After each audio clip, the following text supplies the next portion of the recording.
Okay, again, good evening, everyone, and again, welcome. I guess today is our fourth session, second last sessions. Yeah. So again, we will start as usual with a short mindful breathing exercise to quiet our mind and to bring our mind in present moment.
And then we should try to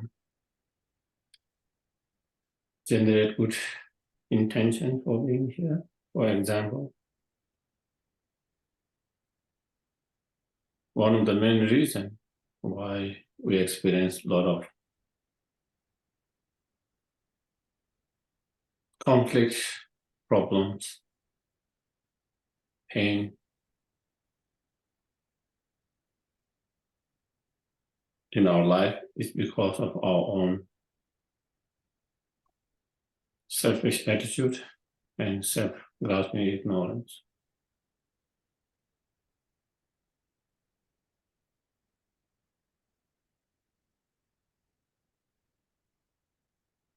Those are one of the main cause and factors for our suffering and problem.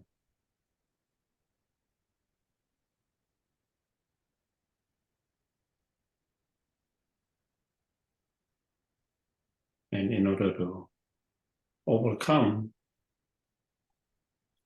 that selfish attitude and self-grasping, we need to reduce them and eliminate them eventually.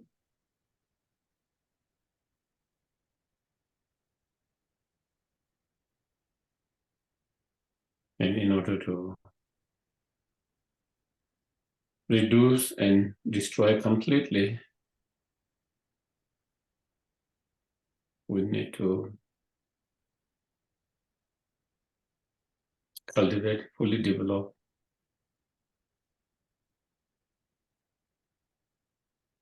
the method, the Bodhisattva mind, and the wisdom realizing emptiness.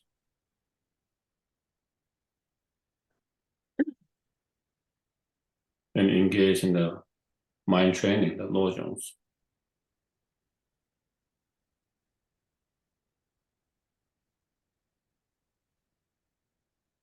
And in order to train our mind,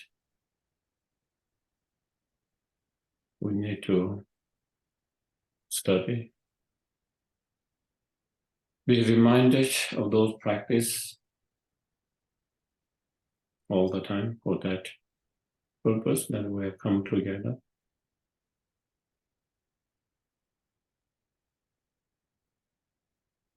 So we can apply Buddhist practice as much as possible from whatever we learn, from whatever we be inspired, reminded.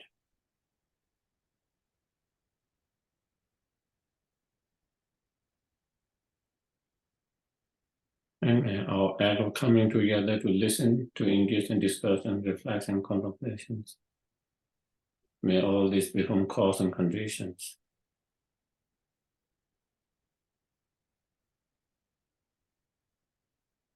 to achieve fully awakened state. So not only we can be help and benefit, but to be greatest help and benefit. And to all sentient beings effortlessly.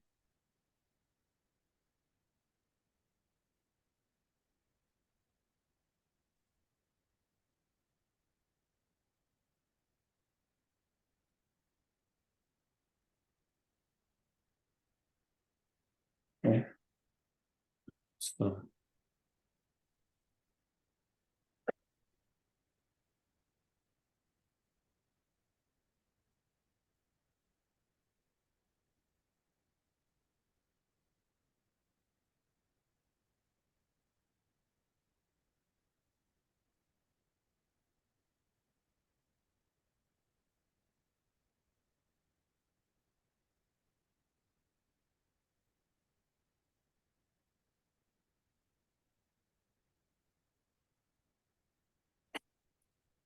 I go for refuge until I'm enlightened.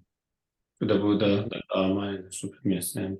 By the merits I create to listen to the Dharma, may I become a Buddha in order to benefit all sentient beings. Sangye Chedan Zogi Sonam La Changju Padu Dane Dagi Chushegi Pe Sonam Ge Dola Pende Sangye Dubash Sangye Chedan Zogi Sonam La Changju Padu Dane Gabash Dagi Chushegi Pe Sonam Ge Dola Pende Sangye Dubash Penge Do Jenye Zane Dawa Denge Kangwe Dambe Shune Tine Botam Tela Chapa Lo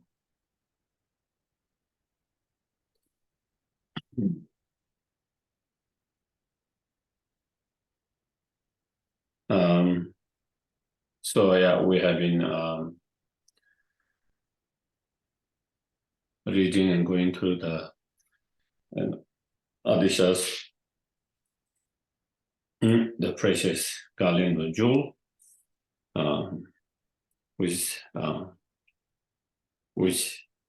offer a lot of advice, instructions, training the mind, and again, in terms of training the mind to engage in the practice of the method and the wisdom, and then we are kind of on the section that the instructions on how to engage in the practice of the method, which is cultivating love, compassion, bodhicitta mind, and out of that bodhicitta mind, how do we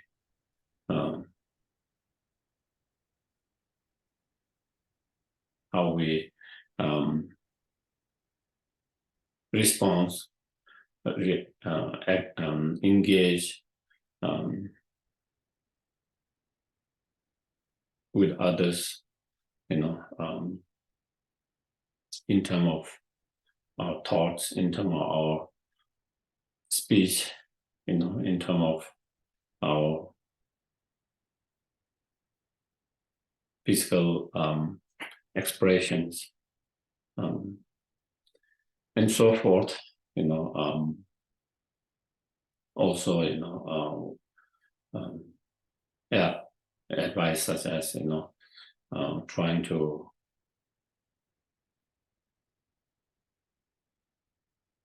find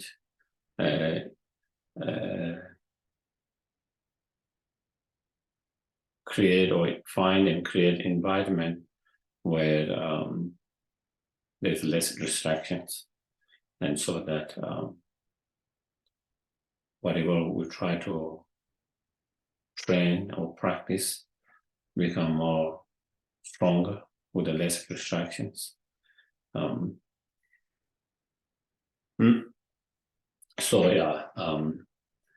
I think because it doesn't have the verse number, but I think we finish where the verses says, whenever you see your master or preceptor, offer to serve them with devotion and respect. Yeah, up to that, I think that's, if I remember. And so the next, in that same verse, the line where it says, those who possess enlightened visions and those first setting out upon the path, regard them both as your spiritual teachers. And so here is saying, like, if we see, any individuals who possess enlightened visions, who have engaged in the path, who have entered the path, and who show the qualities of wise, having the wisdom, who show the quality of such as loving kindness, compassion, Bodhisattva mind. Basically, when we see and when we experience, who seems to possess enlightened vision, the path within their mind, try to regard them as our own spiritual teachers, from where we can learn, from where we can learn a lot, from where we can learn more and improve ourselves. And not only that, who are, have developed spiritual realizations and who are on the path, but even those who might not have developed high spiritual realization at the moment, who are not on the high path, but still who have first setting out upon the path, who have strong inspiration, strong interest, and who are trying in their practice on their path, such as our Dharma, brothers, sisters, also here is try to regard them as also again your spiritual gurus or teachers. Try to regard and basically showing, just as we will show respect to our spiritual teachers, also trying to show them the respect, showing them the respect. And through that, we can also learn from them as well. From them, we can also learn a lot. We can develop a lot of, knowledge, a lot of wisdom, a lot of experience also from them. And so therefore, again, they can be our inspirations on our spiritual path.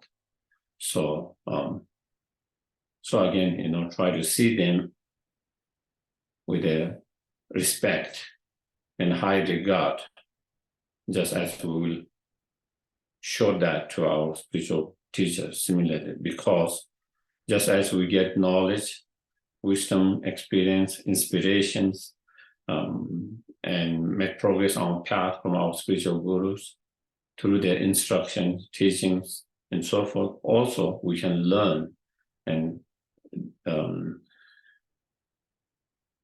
get so much from them as well. And sometimes,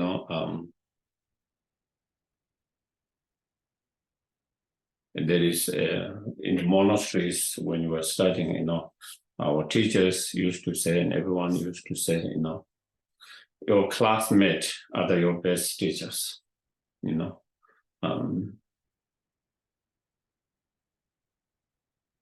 that is where, especially in monastery, that is where you learn most, because you spend a lot of time with your classmate, discussing, debate, Of course, you get a license teaching from your teachers, maybe 45 minutes, 1 hour a day. But with your classmate, you spend 3-4 hours every day, discussing, sharing, debate and so forth. And that is where you, want to learn a lot. And that is the also purpose of the spiritual community, Sangha, to share with each other,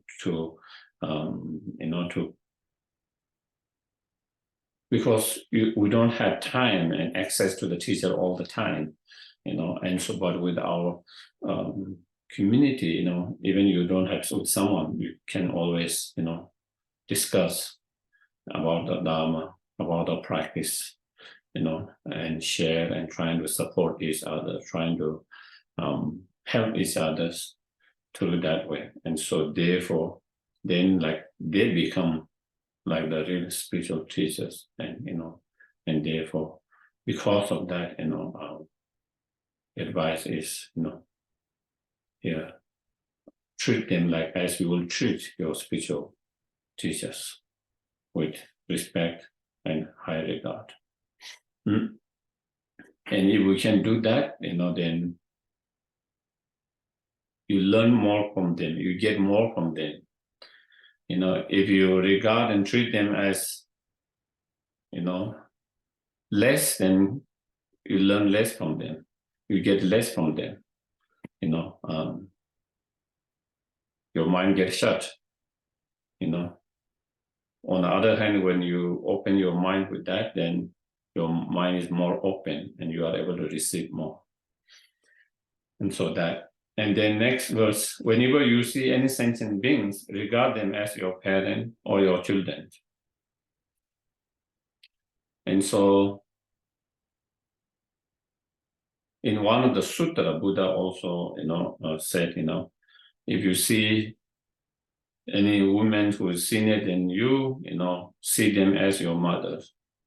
If you see, who is kind of same age like you, try to see them as your siblings, like sisters. If you see someone who is younger than younger and small, then you can try to see as your own daughters. And same with the men. If you see someone who is older than you, trying to see them as your father. Someone who is around same age or not so much different, try to see them as your sibling brothers. If you are small, try to see them as your own son, children. So, if we can do that, then, we don't have to feel so negative. It can help if we are able to see them, if we are able to regard them like that way, then, and have that kind of, so it helped our mind to be less negative. It helped our mind to be less negative. And even if we have difference, we will be able to find a way to solve the problem, without making it a big mess, and trying to make it bigger and bigger, Definitely, even among the siblings, even among the children and parents, definitely there will be differences. Definitely there can be a conflict. But if you have that kind of really regard in that way, then even when there's a difference, even there is a conflict, we always try to find way, better way to solve the problem, to solve the conflict, without holding so strong, aversion, resentment, anger, and bad feeling, So it helps to solve the problem better. It helps to solve the conflict, the differences, as well as not to have and not to hold strong negative feelings. And so similarly, so that is here, and if you look from if we kind of contemplate from many lifetimes, then definitely everyone has been your parent, everyone has been your children, everyone has been your siblings, everyone has been your friends, It's just that we don't remember. It's just that we cannot recollect, but they have been in the past, and many times. So again, with that, even with that understanding, if we can bring that understanding, and then again, so that is the advice here. And it's all about training your mind. When you are able to do that, your mind changes. Your mind changes. There is the way we feel the way we feel about others is a difference. The way we feel about others is different. The way we interact with others become a difference, become more positive, more healthier than negative. So that is why,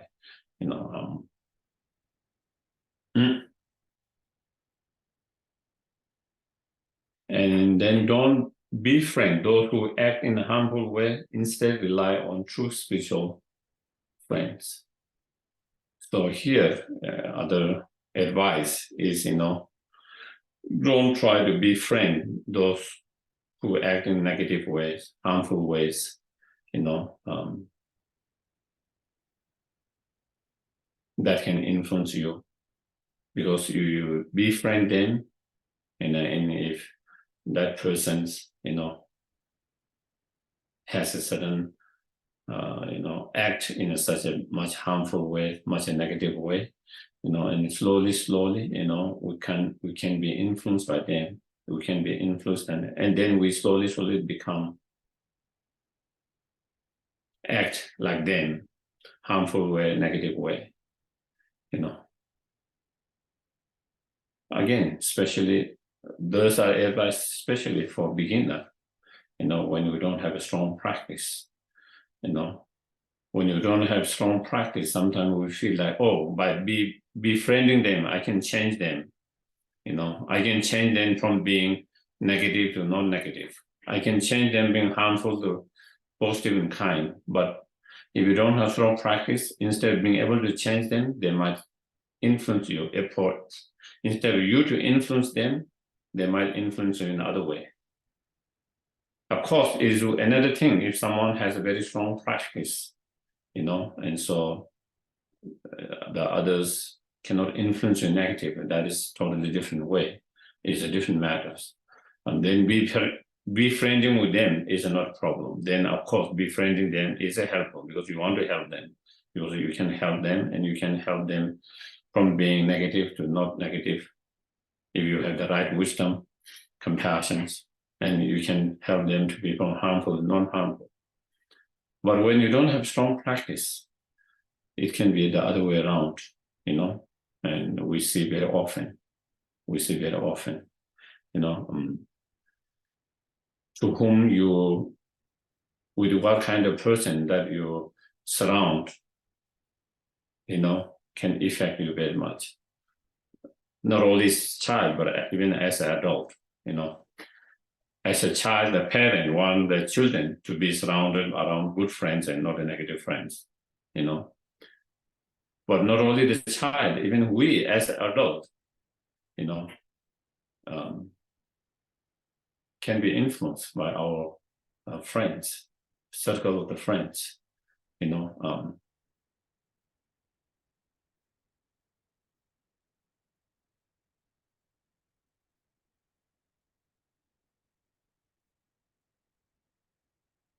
I don't know, in one of the other Lojong practice, or maybe it's the Katama master saying, but there is a saying that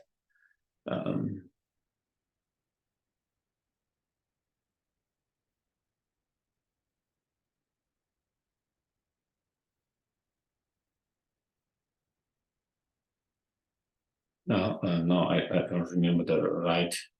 I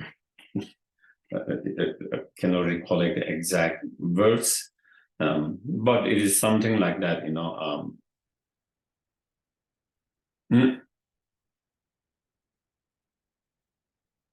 a good person to become a bad person is easy. Bad person to become a good person is very difficult. Very difficult. From very kind, compassionate person to turn into something unkind and cruel can become easy. One event can change that. Something can change that. It's very difficult for someone who is cruel, unkind to become really great compassion and very loving and caring. It requires a lot of practice. It requires a lot of time, effort, in terms of individual. Same way, that is also the influence of friends, a very good friend to transform something negative friend to become a better person is very difficult.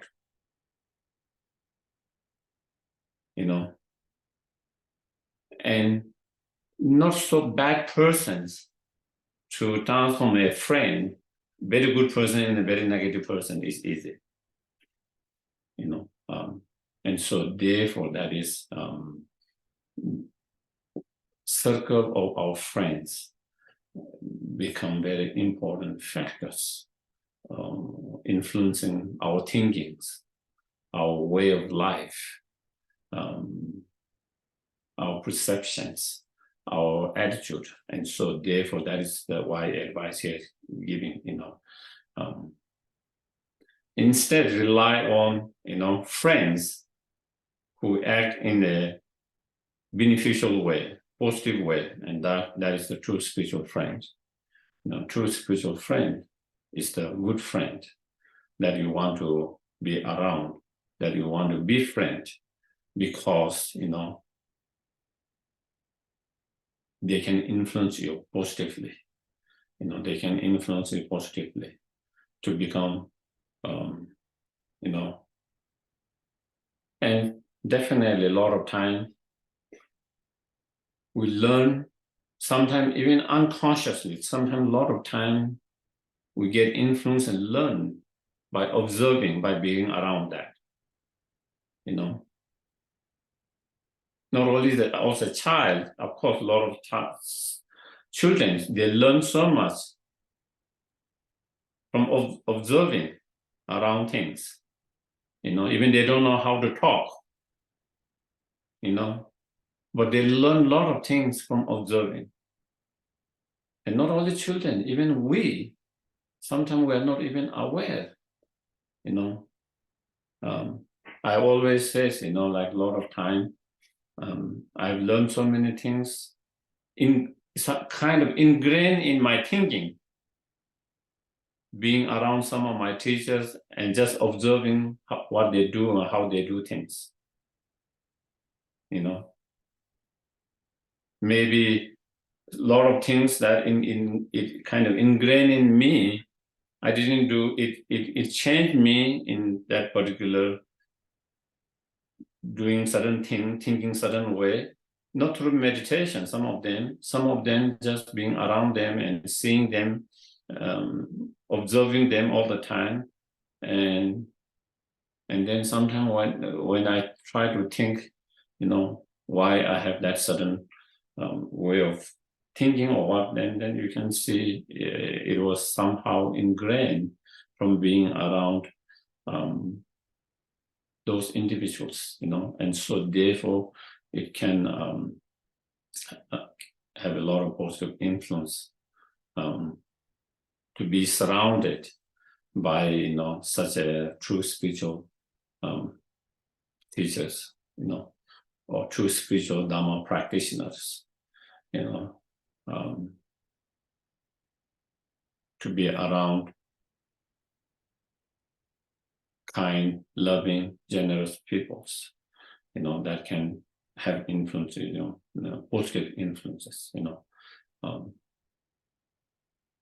So here again, friends, the before he talked about the importance of the environment, and now he talked about the importance of the circle of the friends, to what kind of friends that you want to be. So again, of course, we try to meditate and practice. At the same time, we try to have better external environment and better friends, circle of friends around. Then when all things come together, you will make more progress quickly. You have support of the environment, you have support of your friends, circles, and then your practice. It becomes more easier to practice. It becomes more easier to achieve the spiritual result that we want to achieve, because there is positive support internally, externally, from everywhere. On the other hand, if you have a environment and a friend of circle that can have a negative influence, then even you try to practice from your heart meditation internally, you try to practice, sometimes it's not easy, especially for the beginner. It's not easy, and so therefore that is the advice here. If you want to have better result, easier, quickly, better result, then we need to have all the better condition, internal, external, better conditions, and those are some of the trying to distance from the negative influence and negative energies, and trying to be around positive energy, positive environment that can support, that can help, that can for our practice to become a better person, more compassion, more kind, more wise, and to more patience, and so forth, to grow in our spiritual path. And the next two line, into the next verse, drop all feeling of hostility, ill will, and be happy wherever you choose to go. So, of course, in our life, you meet all kinds of people. You meet all kinds of people. People that share same values, same ideas, same path, and then people who have totally different values, totally different opposite values, opposite path, opposite view on everything. You meet good people, kind people, compassionate people. You meet unkind, uncompassionate people. You feel very generous people. You feel very ungenerous people. You meet people who are extremely kind, and people who are very mean and unkind. That is part of, like normally in the monastery, they say, big monastery, they say, in the ocean you find everything, jewels as well as garbage, everything's, If you actually look into if you go into the ocean, because it's such a big, ocean is such a big, you can find some of the most precious things there, and you might find so much garbage and all kinds of things. So that is, we meet all kinds of people, and so, when we meet negative peoples, due to their attitude, due to their behavior, due to their certain actions that disturb our mind, that agitate our mind, That's normal. That is, as a ordinary human beings,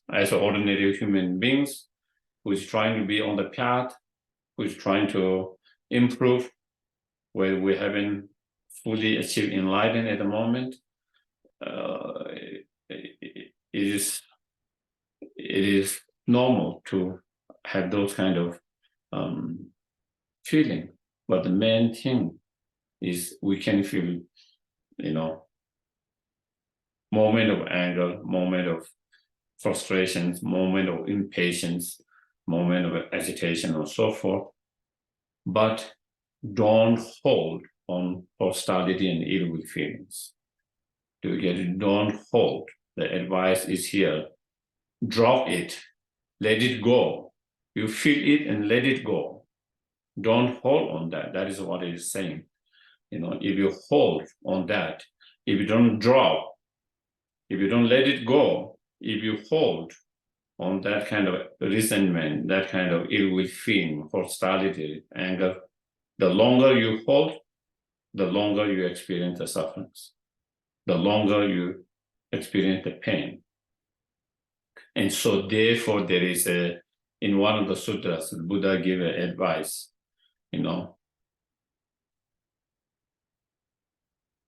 if there is a, kind of hot stone, rock, if you hold on that, drop it as quickly as possible. The more longer you hold, the more you burn your hand. If you find, you pick up, let's say you pick up a hot, almost like boiling a rock, whether you with knowing or without knowing, what will you do? Immediately drop. Why? Because it's burning your hand, and you don't want to burn your hand. It's pain. So immediately you will not hold on that. You will try to drop it immediately. The moment you see the same way, that is what it's saying. The Buddha advice is similarly, the longer you hold on that kind of hostility, feelings, ill will feeling, the more it hurt you, the more it harm you, the more it burn you, the more you experience the pain of that. And so, immediately try to drop that. And not only you, the more longer you hold, the more you create the conditions to be more, harmful to others. The sooner you are able to drop, you kind of create better conditions for you to be less harmful to others. So again, in that way, it protects you, it protects others. The sooner you are able to drop it, the less pain you experience. Also, the less you will be damaging and harmful to others.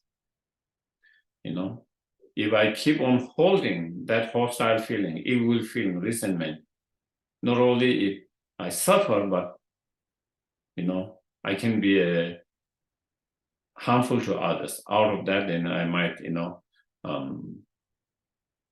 out of that hostile feelings, ill will feeling, anger, hatred, resentment, I might say something that is harmful to the others.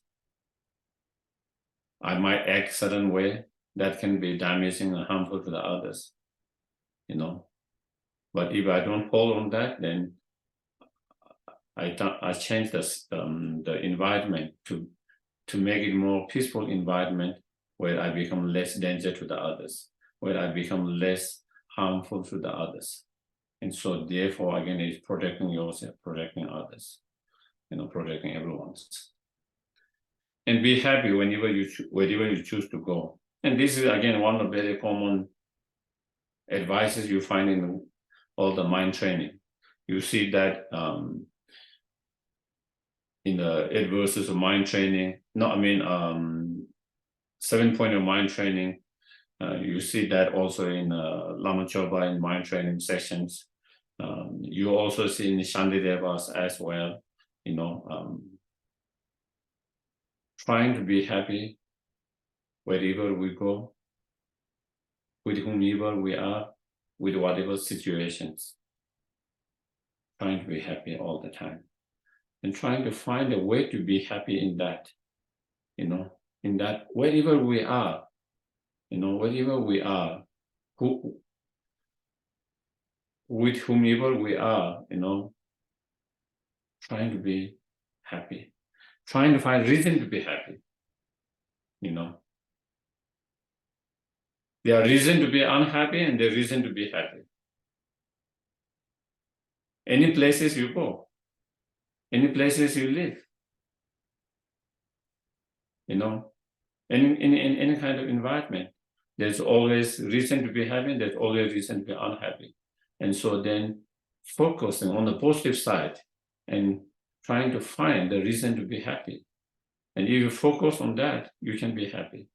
If you focus on the reason not to be happy, you can always be unhappy all the time. You can move from one place to another places. You travel all around the world and you can never find a place where you will be totally happy and satisfied. It has to come from your mind, not from outside. It has to come from your mind. Happiness has to come from your mind. And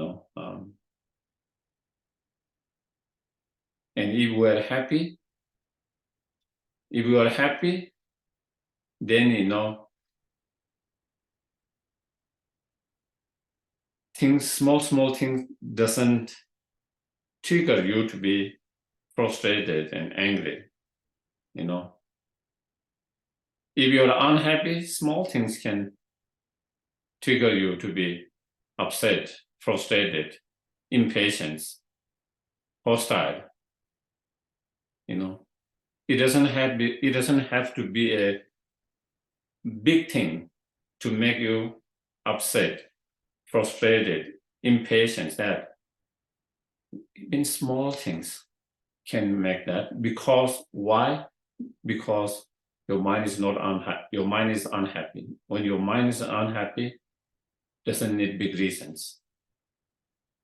Doesn't need big reasons. Doesn't need a big thing to make you frustrated and upset and angry.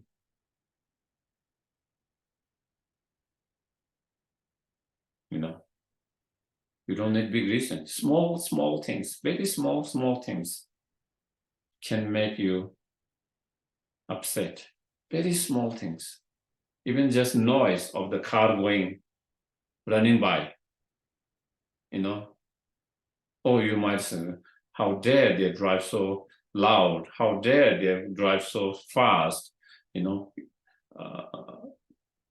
All these negative thoughts, it triggers your negative thoughts. Even though they're not driving like crazy. Someone making a small sound, your neighbor making a small sound. Maybe they are walking their garden, and you hear that, or loading the lawn, that with machine. You hear sound and you get upset and angry.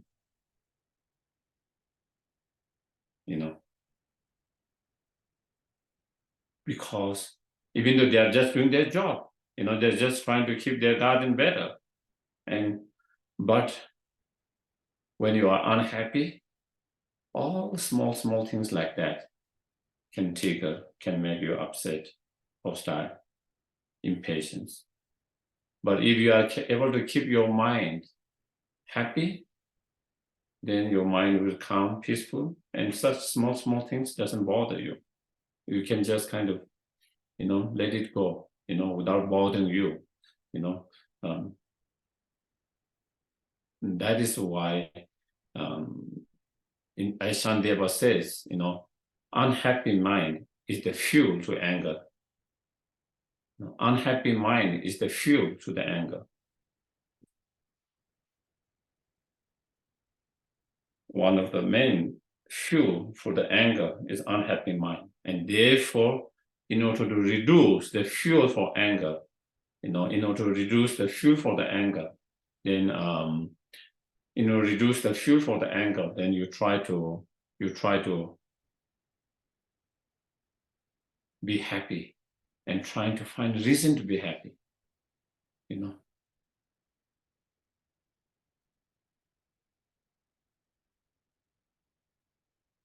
In any place, in anywhere, there is always something, you cannot have everything you want. There are things that, things that you cannot have. There are things that you can have, and focus on the positive side.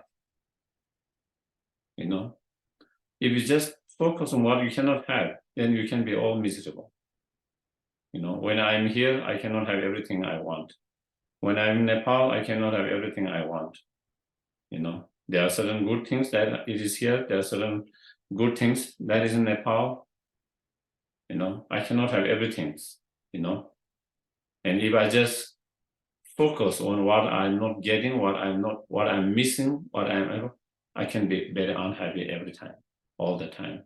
I will be unhappy when I'm in Nepal. I will be unhappy when I'm here. I will be unhappy wherever I go. But if I focus on the positive side, that things that, good things, there are positive side, good things that in Nepal, I focus on that and I can be happy. When I'm here, I focus on the good things, positive side. And so there's always reason to be happy and reason not to be happy, and it's where you focus your mind on, And so by focusing on the positive side and good side, and then trying to keep your mind happy wherever you go, wherever you are, and that is the key, if you do that, you can find happiness everywhere. You can find happiness everywhere, everywhere, wherever you go,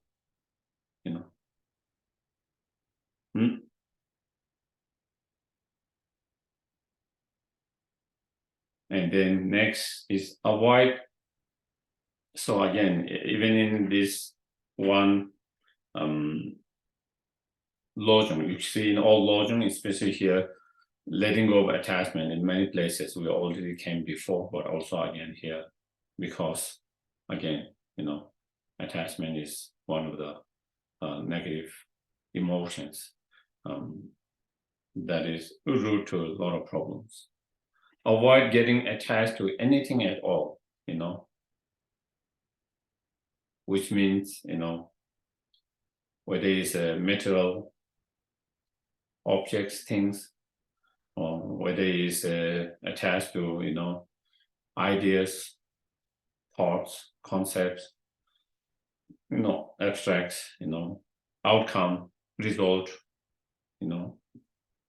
so avoid getting attached to anything at all, any objects, whatever that objects, external, internal, positive, negative, good, bad, whatever objects, avoid getting attached to them and stay free from craving and desire. Stay free from craving and desire. Why? Why should we try to avoid attachment? Why should we try to stay free from, craving, desire, or attachments?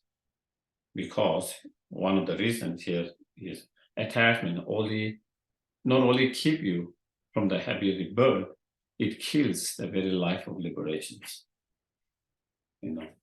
So due to attachments, craving, desire, we create a lot of negative karma. Due to such negative karma, then we can take rebirth in unhappy rebirth, unhappy realms. If we avoid the attachments, we will not need to create those negative karma that we create out of attachments, craving and desire. And by stopping creating such negative karma to take a rebirth in the unhappy realms, then you are able to stop it. On the other hand, with attachment, unhappy rebirth and suffering in that rebirth, Not only that, but also here it says, kills the very life of liberations. Because if you have attachments, you cannot have pure renunciations. And pure renunciations is the very life of liberations. The pure renunciation is the very life of liberations. So with attachments, as long as we have attachment to whatever objects, as long as we attach attachment to the samsara or samsaric experiences, samsaric, even a pleasure and so forth, we cannot have pure renunciations. Without pure renunciations, there's no way you can achieve liberations. The renunciations is like the life or the gateway to liberations.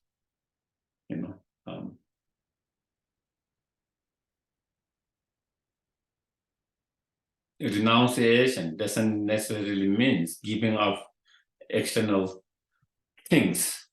Renunciation means giving up the attachment to those things. Okay, so that is the key. You can have nothing, and you might not be renounced, and you can have everything, you can be renounced. You can live in palace, at the same time, you can be very renounced persons.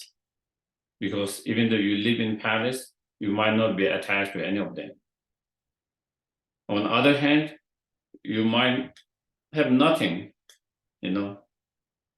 but you might not be renounced because you are still attached to a lot of things. Even if you don't have, it looks like you have nothing, you are very renounced, but your mind is not renounced. Your mind is still very, attached. And so pure, true renunciations, a lot of time people confuse when we talk about renunciations. Sometimes they think giving up the external things, not having the external things. Pure renunciation is giving up the attachment. That is the key. If you don't have attachment, then having material, having a reputation, having fame, having powers, all of this doesn't become a problem. Instead, you might be able to help, benefit others. But if we are very attached to them, then they become a problem.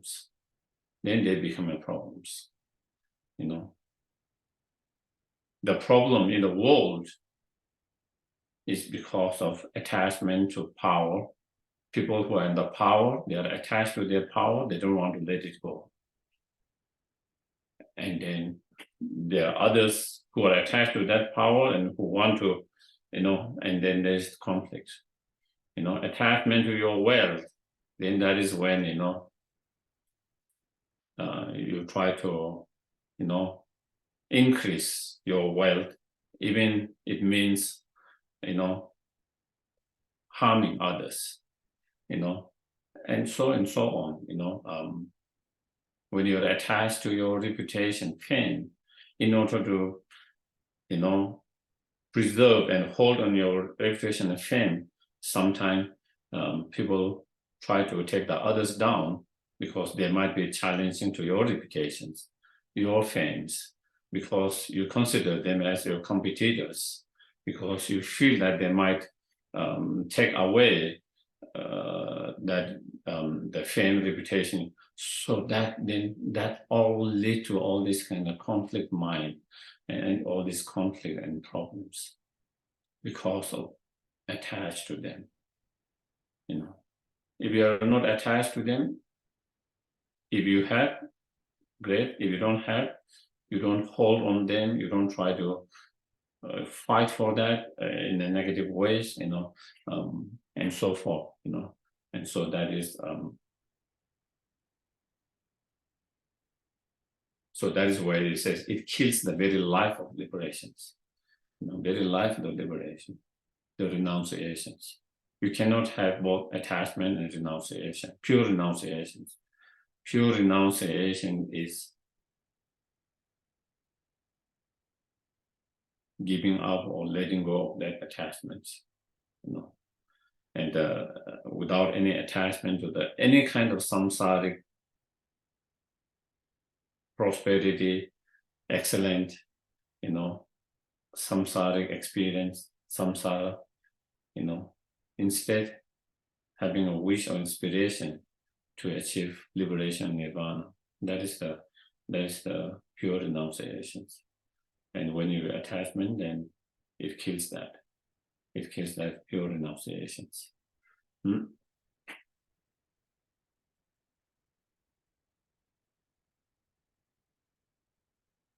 next verse. Should you find a way for peace and happiness, strive constantly to put into the practice. So when you will find any method, any meditation, any technique, any practice that can support and help way to find inner peace, inner happiness, true happiness, inner peace, then we try to put perseverance, diligent effort in that particular method, in that particular practice, in that particular meditations. Whatever you find,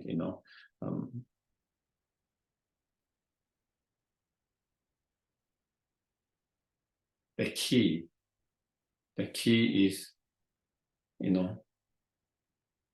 it's not just the temporary, sensitive pleasure. The main is to develop true inner peace, inner happiness. If we have true inner peace and happiness, the external condition doesn't affect us. You can always be happy. You can always find peace. The external condition doesn't affect us so much.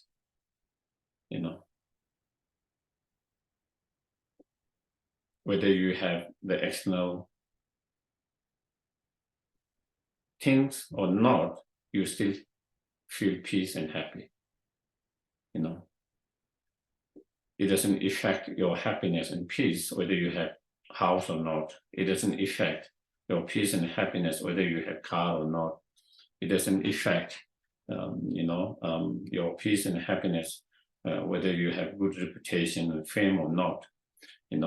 It doesn't affect your inner peace and happiness whether someone like or dislike, because it is something that is inside. Once you find inner peace and happiness from within, you have access to that all the time. No one can steal, no one can take away that happiness and peace.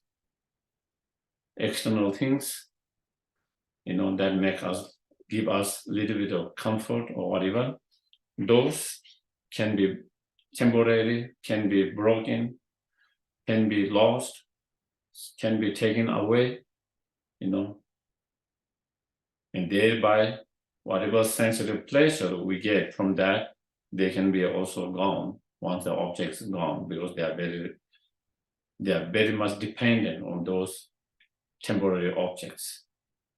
But when we are able to develop from within, not from outside, but from within, when you are able to develop true inner peace and happiness, then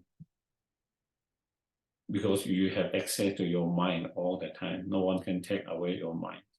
No one can steal your mind. No one can, break and separate your mind. And therefore, you can be happy and peaceful inside, internally, all the time. And as we mentioned before, and when you are peaceful and happy from inside, you don't easily get disturbed, agitated.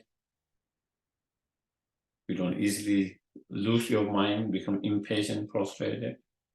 You don't easily do that. Nor when you are peaceful and happy, no, we don't hurt and harm others intentionally so much. We don't harm others so much. It is when we are unhappy and when we are not peaceful, that's where we tend to be more harmful. More, that's when we try, that's where we tend to hurt and harm others. When we hurt, if you see, when we tend to hurt and harm others is when when our mind is not peaceful, when we are not happy, So then again, yeah.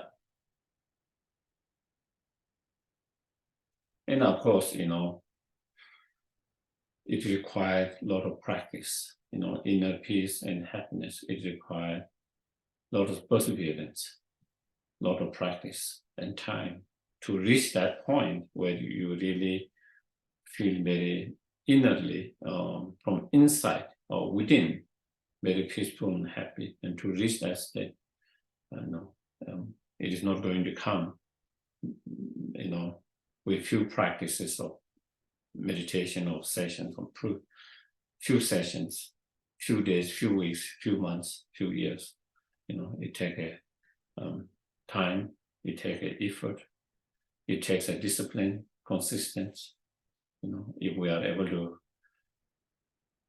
practice with the more consistent discipline over the time with the perseverance, definitely, one can reach a point where you can find inner peace and happiness that you don't get, your mind doesn't get, easily kind of, fluctuating, easily kind of, up and down by the changes in external conditions and factors. At the moment, we are our mind is, and experience is so easily fluctuating, so easily up and down with small things, with small changes, up and down with small things, with small changes, happy and unhappy, with small things and small changes,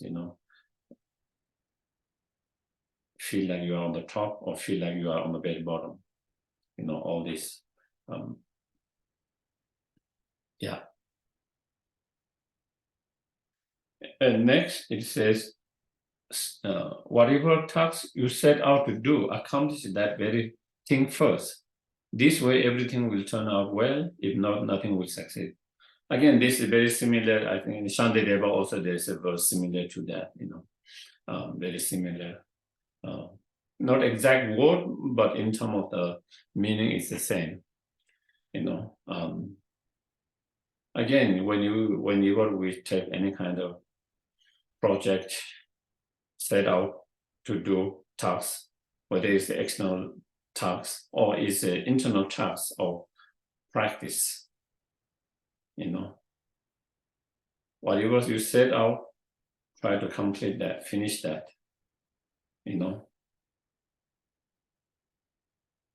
And if you are able to finish and complete what you have set out, it will give you more confidence and to set out to the next task, next practice. Or,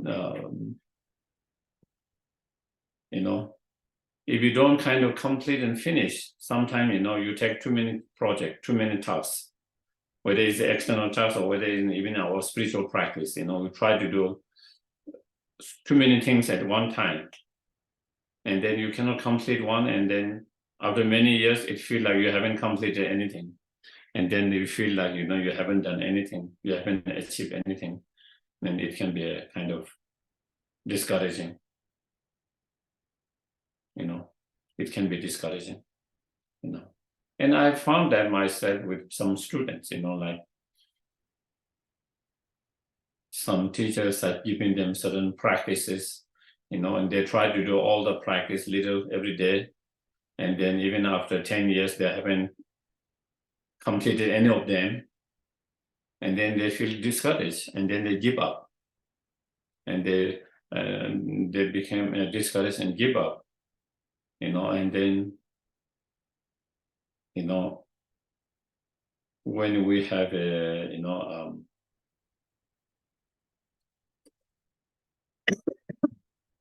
discussion, I encourage focus on just one practice among many different practices given to do, instead of trying to do all of them little every day. Just focus on one thing, and then once you have done, then you can focus on the next one. And when he did that, then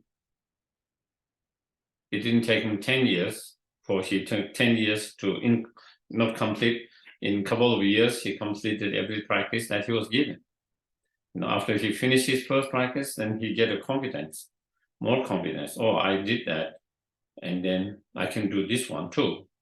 And then completed all of those practices, and now inspired to do more practice, more confidence to do more practice.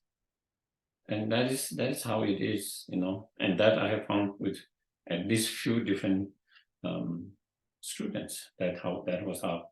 So, and that is same, in also many other things,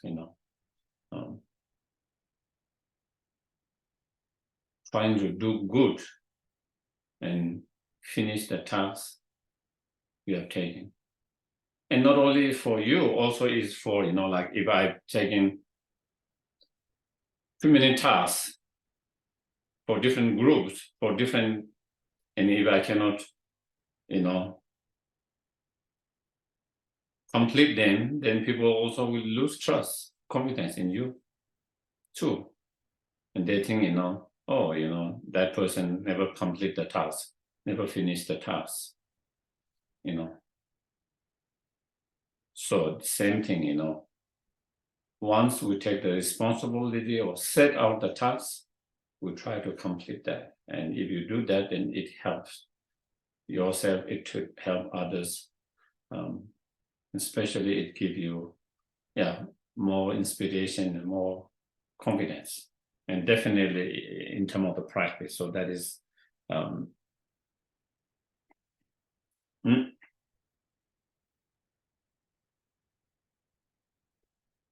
never take, next verse, never take pleasure in act that harms. Yeah, and again, it is similar to also Shantideva's, in one of the Shantideva verse, in the patient chapters, kind of discussion between the anger and the patient back and forth, and as it is said, like by getting upset and angry with someone, and then out of that anger and upset and hatred, if you harm someone, if you harm that person, it's not going to change what has already happened. It's not going to change the situation. Whatever damage is done. That cannot be revived. The harm is already done. That cannot. So why feel that and why act that way? And then if say, well, I feel good about it.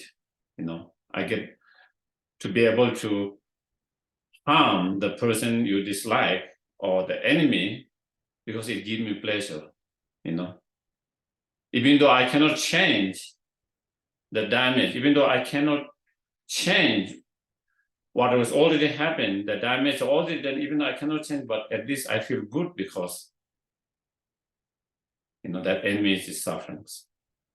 And, and that is exactly you see. That's how a lot of people respond. Lots of people respond. That's how you feel, even in this time, where there's a lot of killing going, depending on which side you are, A lot of time, people feel pleasure when the other side is being killed, enemy, so-called the enemy, you know. And that is when you have so much negative feelings, hostile feelings. That is how. So here, you know, such does not help. Such, and in that Shantideva said, if you think that because it gives me pleasure to see the suffering of your enemy, what a pity. That's what Shantideva said. You know, what is a pity? What a pity. Similarly, that's what here is saying, you know. Never take pleasure in act that harms. You know. So this is something, again, we have to be very mindful, especially in this situation when we're listening or reading news, you know, and so when one side kill the other side, and you know, sometimes if we don't are mindful, you know, we might feel pleasure or some kind of joy that someone has killed the other side enemies, and so, you know, so forth. So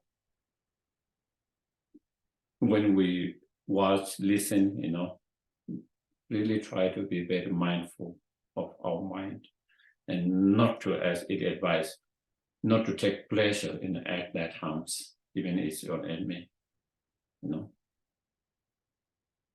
Whether it's your personal enemy or it is someone who is doing horrible things, and when someone kills that person who does a horrible thing, you know, even in that, we shouldn't feel pleasure in that, because, you know, that is an act of harm to another sentient beings. And when thoughts of superiority creep in, there and then deflate your self-importance. So, you know, again, sometimes sense of ego or sense of superiority, you know, based on whatever, you know, based on so many things. Sometimes we might feel based on our gender. Sometimes we might feel based on our appearance. Sometimes we might feel superior based on our educations. Sometimes we might feel on superior based on where we get our educations. You know, what school, what university you go. Sometimes we might feel superiority because of your job, your professions. Sometimes we might feel superiority because of what we have, how much we have. Sometimes we might be superiority based on, you know, our practice. Sometimes we might feel, you know, superiority based on our, you know, upbringing, cultures, and so forth. You know, there are so many.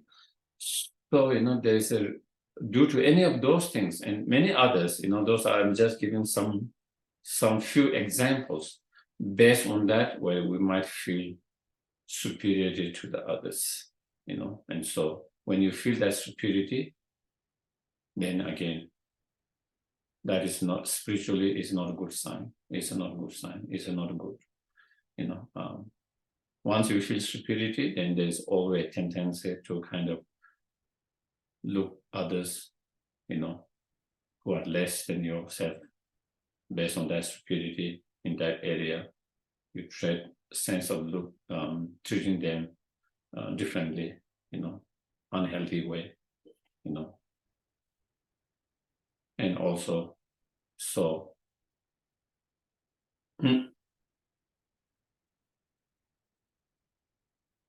especially in Lojong practice, especially mind training, Lojong practice, as it is in 8 verses of mind training and others, you know,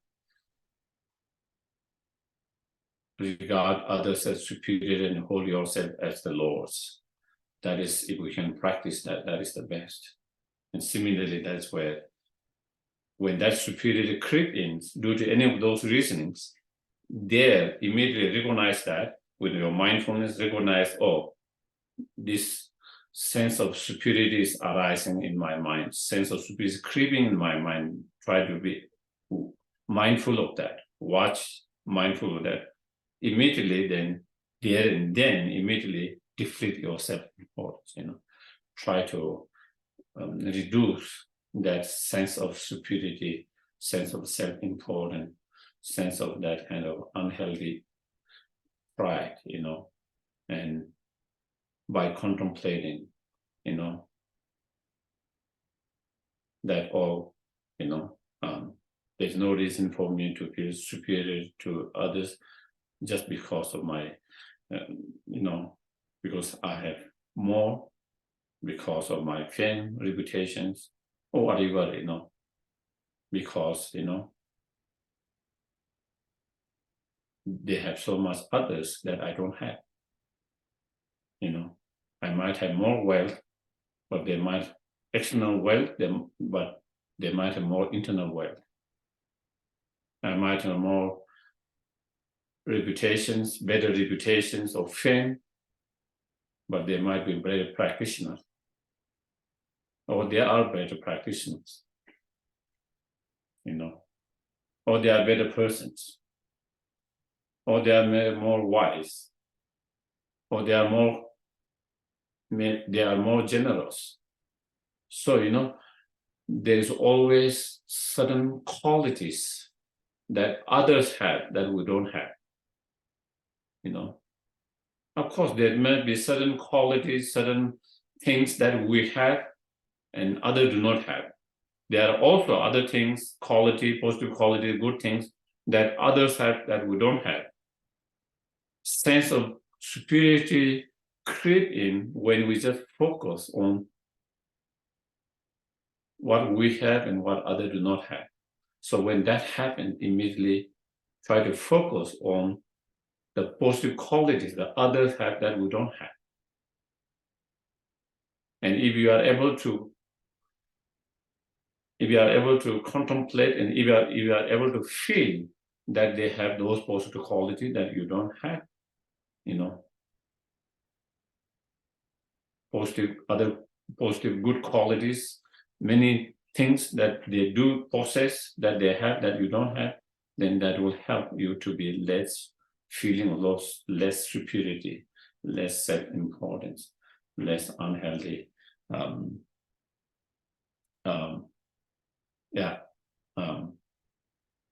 pride. And recall your master personal advice. Next verse. And then try to recall your master personal advice, whatever you have studied, learned, different practice, different methods, different meditations to reduce that ego, that self-importance, and try to apply that immediately, those advice, those instructions, those teachings. And through that, then try to reduce or inflate the unhealthy pride, the superiority, sense of superiority, the ego, self-importance, by recalling and applying, whatever different master personal or other practice technique tools that you might have.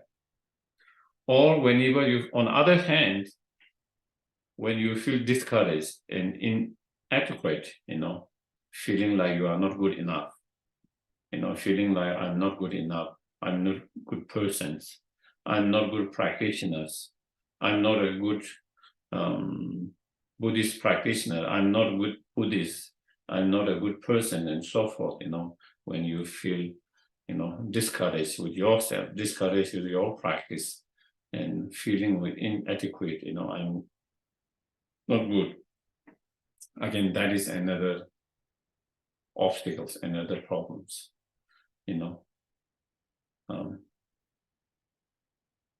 either our mind become inflated with too high sense of superiority, or we feel too low. Either we feel too high or too low.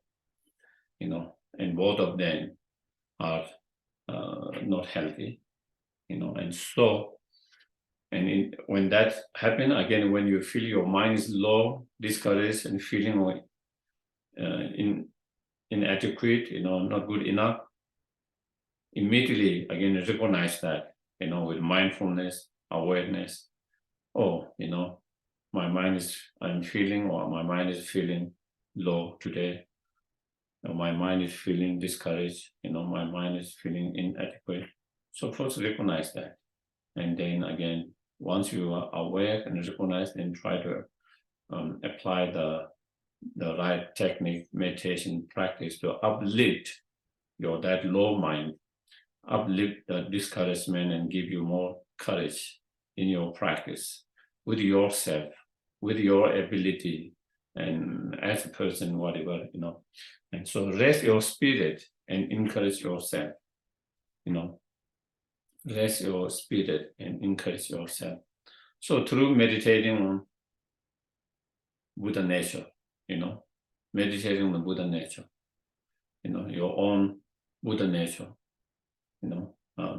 meditating on, something that uplift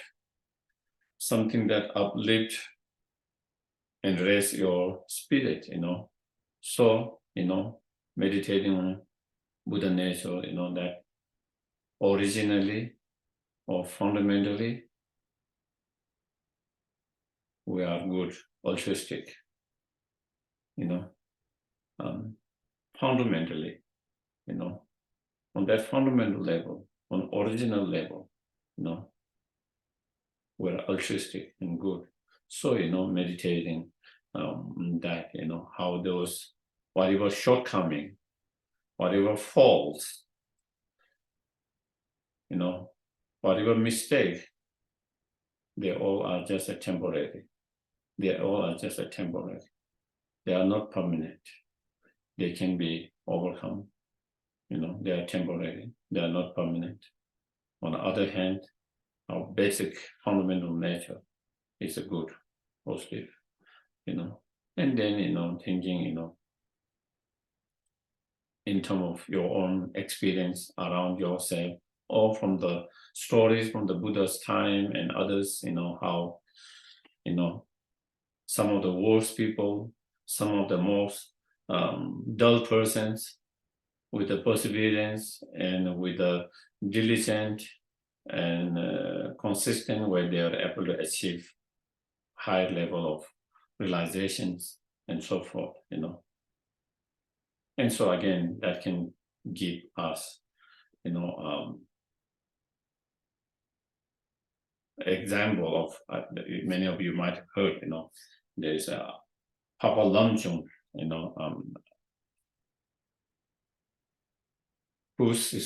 his mind was so dull, he cannot remember even two words. When he recite one word, he forget the others.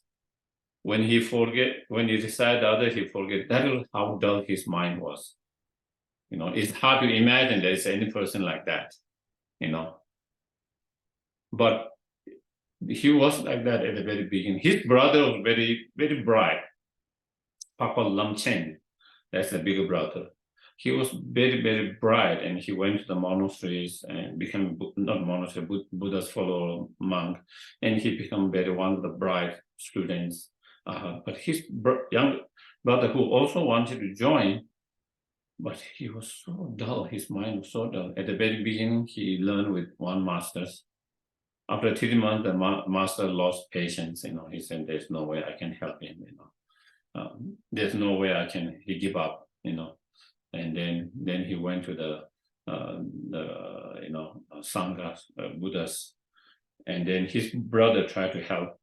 Also, his brother felt hopeless, and others. So many people tried to help him, and they couldn't. So dull, and then he was crying, and then Buddha showed up and saying, "What happens?" And he cried, everyone give on me, they think I'm not good enough, I'm not capable, I cannot study, I cannot learn anything. And then Buddha, of course, Buddha being enlightened and his incredible skillful means and all that. Oh, don't worry,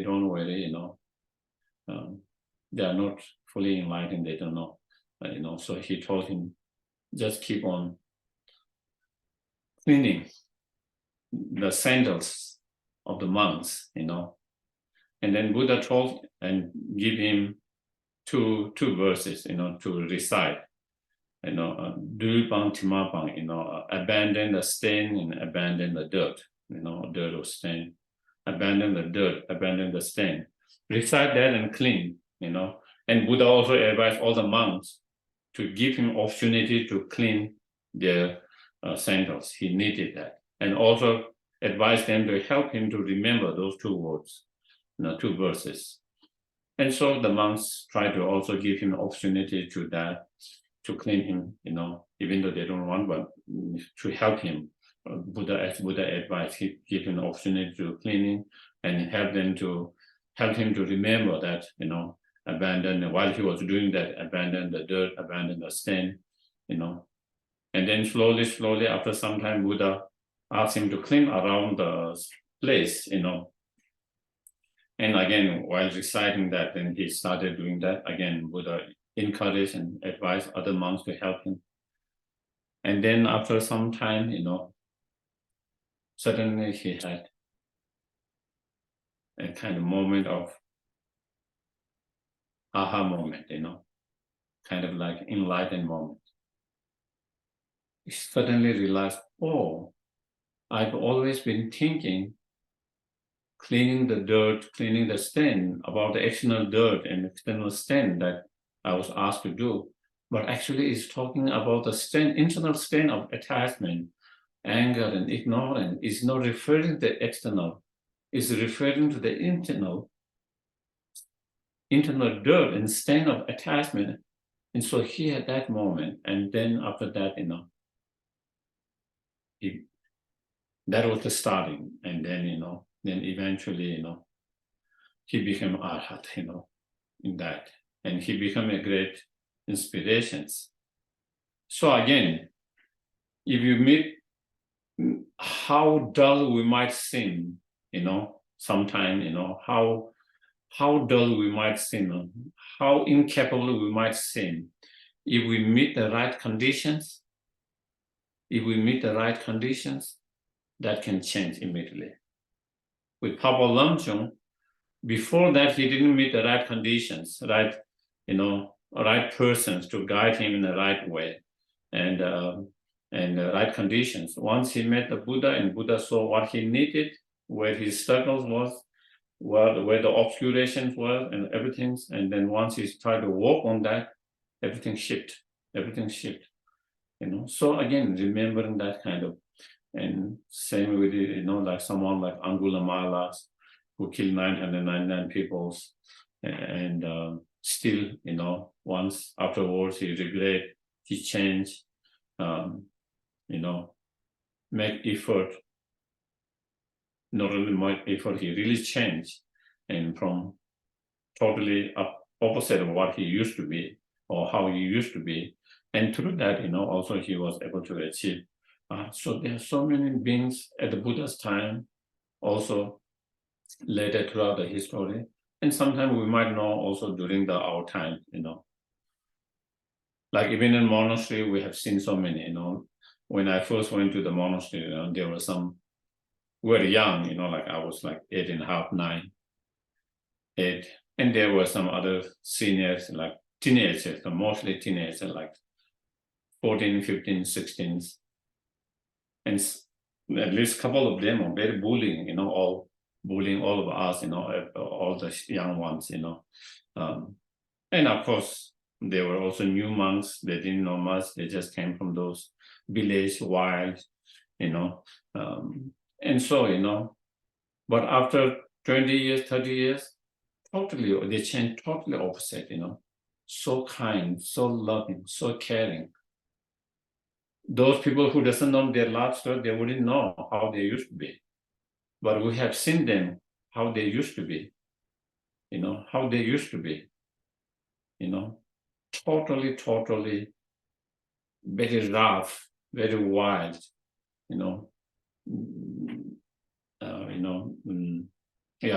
bully and so forth,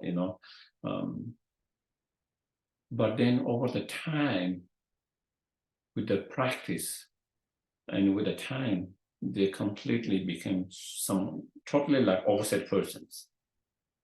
Totally like opposite persons. So all this, and also in monastery, we have certain students, monks, who are not bright, who are very slow learners, they have to repeat it 5-6 times before they get it. The teacher has to explain 4 or 5 times, different ways before they get it.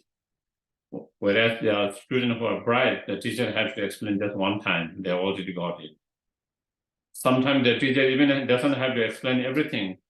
The teacher started to explain half, they already got it, where it is going and what it means, So they are all that. But some of those very bright students, sometimes they don't put a lot of effort or consistent and discipline. They don't have the same discipline, consistent. Sometimes they study, sometimes they don't study so much. Whereas there are some very dull, but they practice. They study, with a consistent and discipline, a lot of effort, perseverance.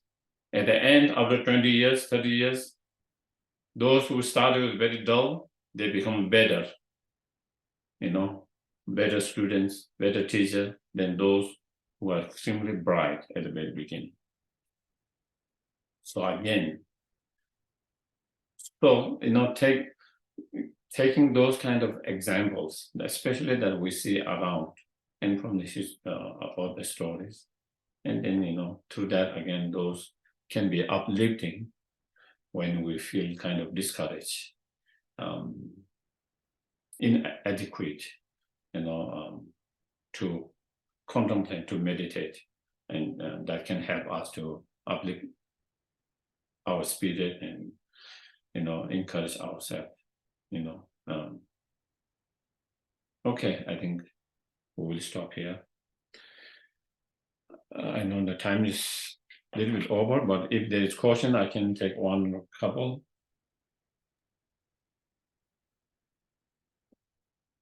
If there is, if not, then you don't have to.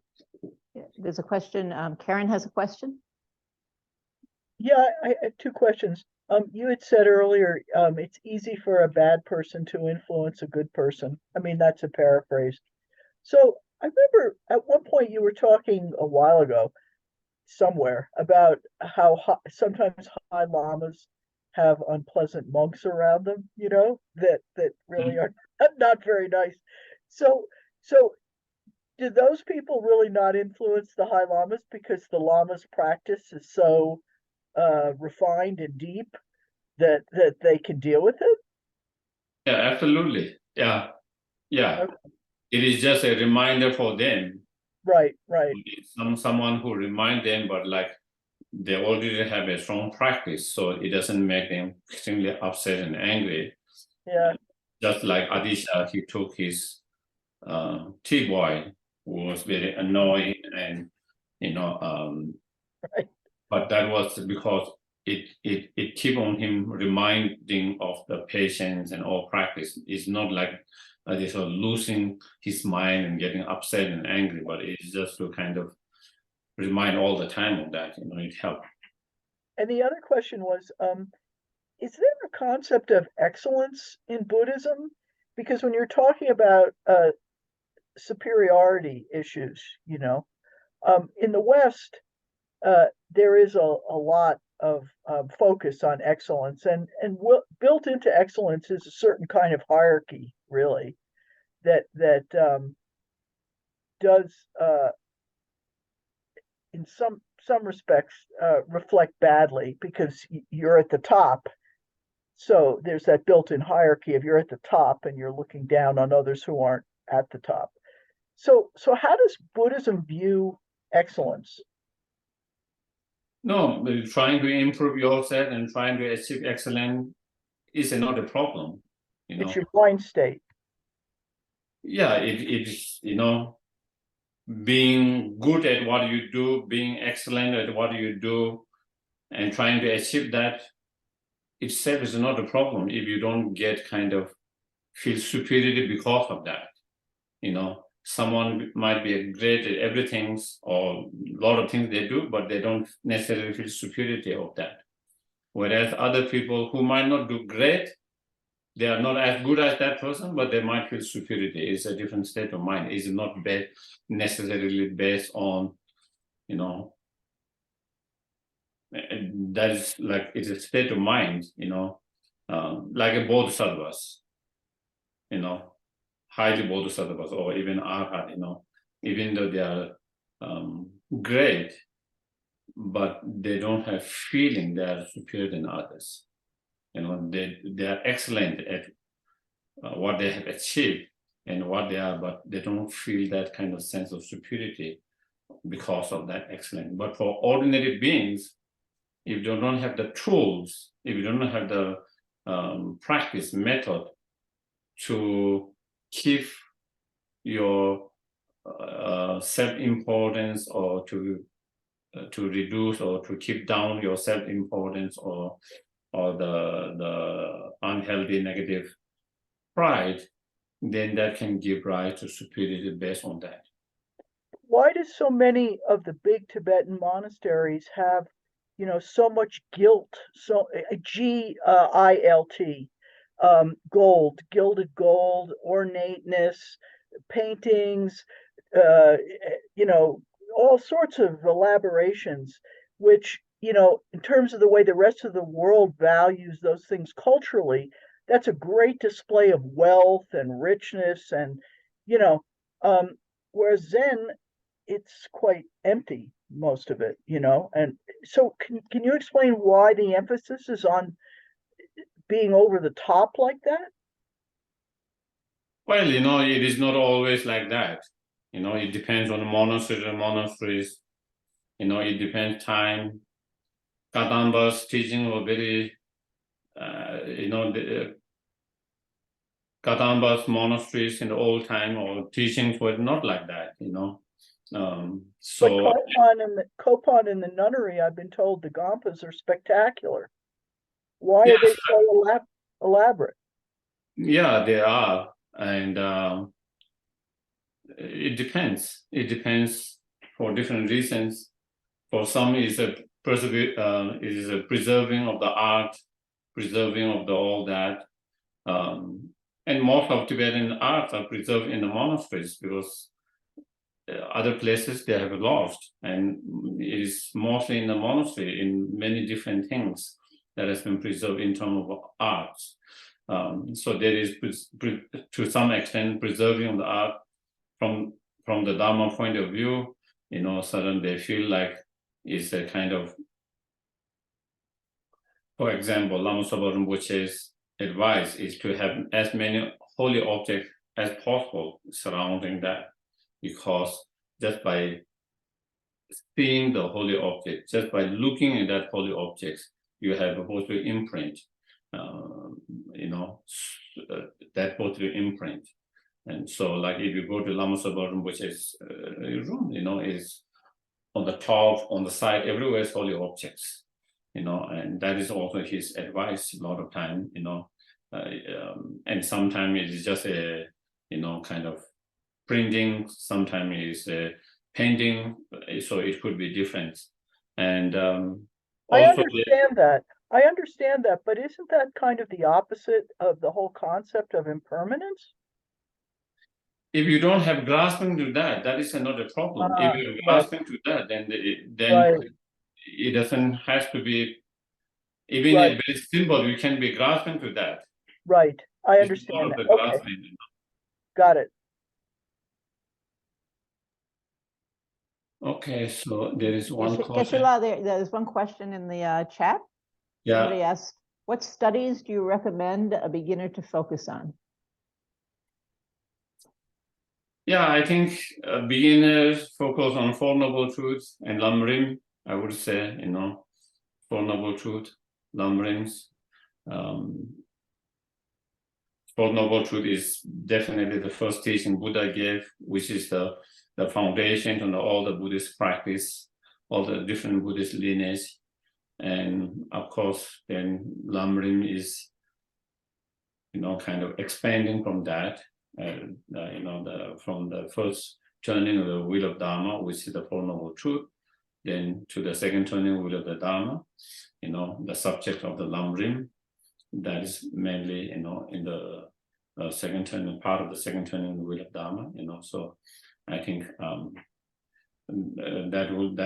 will recommend that, starting with Four Noble Truths as a foundation, basics, and then going into the lumberings, and even in lumberings, maybe you don't have to go through the sequences that I explain in the lumbering, as His Holiness the Lamas always advise, and as it, in the lumbering you start with the Guru devotion, but maybe you can leave that at the last, in terms of studies, and you start to pressure human rebirth, and from that sections, and then within that, there might be certain sections that if you cannot connect at the moment, you just leave it behind. You just kind of skip that part and study the next set chapters. For example, maybe if you are trying to study, like let's say lower ends, suffering of lower ends, all of that, sixth ends, all that, maybe you might need better foundation to be really have a stronger and better foundation to be able to have a better grasping, a better understanding of that. And so it can be a struggle at the very beginnings. And so you just kind of skip those parts, and then go to the other parts. And then later you might want to revisit it, those that you have skipped at the very beginning, and see whether it make more sense now or not, and sometimes you might require more help from others to maybe explain further about those concepts that, sometime, and so in that way.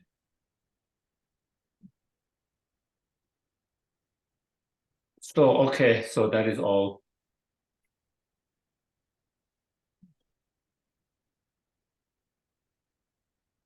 Yeah, okay, so we can do the dedications, yeah.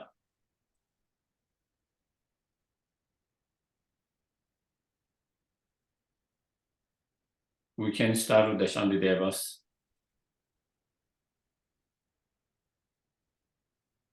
Yeah. May all beings everywhere plagued by the suffering of body and mind obtain an ocean of happiness and joy by virtues of my merit. May no living creature suffer, commit evil, or ever fall ill. May no one be afraid or belittled, with a mind weighed down by depressions. May the blind see form and the deaf hear sound. May those whose bodies are worn with toil be restored, finding repose. May the naked find clothing, hungry find food. May the thirsty find water and delicious drink. May the poor find wealth, those weak with sorrow find joy. May the forlorn find hope, constant happiness and prosperity.